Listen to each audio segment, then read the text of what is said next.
जब सुने के होई भोजपुरी गाना बस बजे के चाही गाना।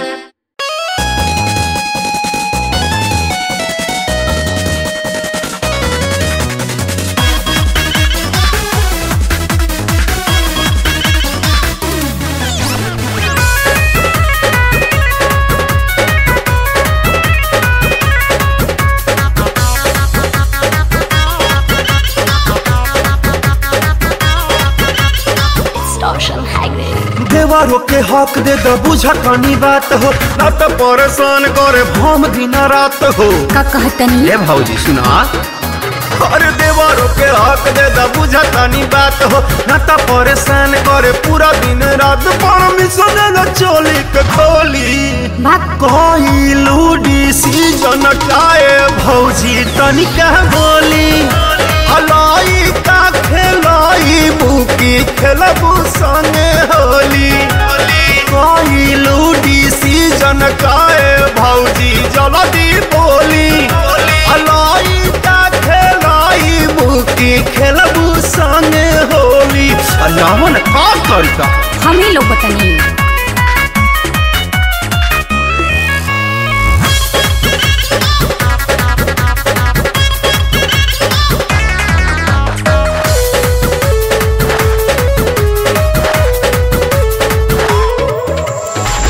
मूड न खराब कर काट जन समैया भैया न बोली है। देखी हम तो कि जबरी धारा धारी करब भौजाई दसया साड़ी सब खुली है। जबरी धारा धारी छोड़बा की ना खाली झूठों के तो जानी गोली बेहटा। कोई लूडी सीजन काए भौजी तनिका बोली अलाई का खेलाई बुकी खेलबू संगे होली। भैया बड़े ना कोई लूडी सीजन काए भौजी जल्दी बोली दूध में पियाई बुकी खेलबू संगे होली। जा तहरा के लड़की कोनो खोजत नहीं है सब।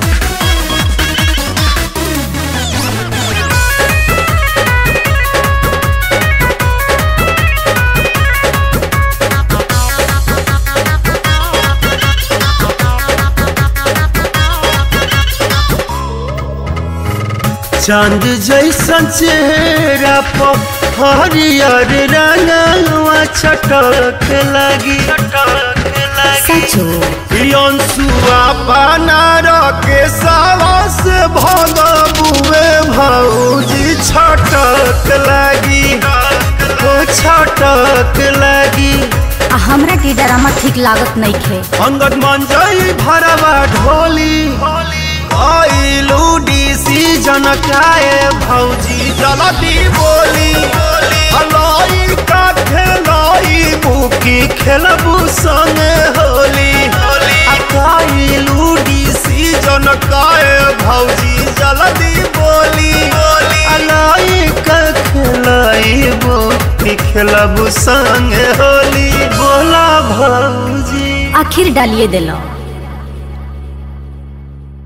परमिशन न चोली के खोली कोई लूडी सीजन काए भौजी तनिका बोली हलाई का खेलाई बुकी खेलबू संगे होली।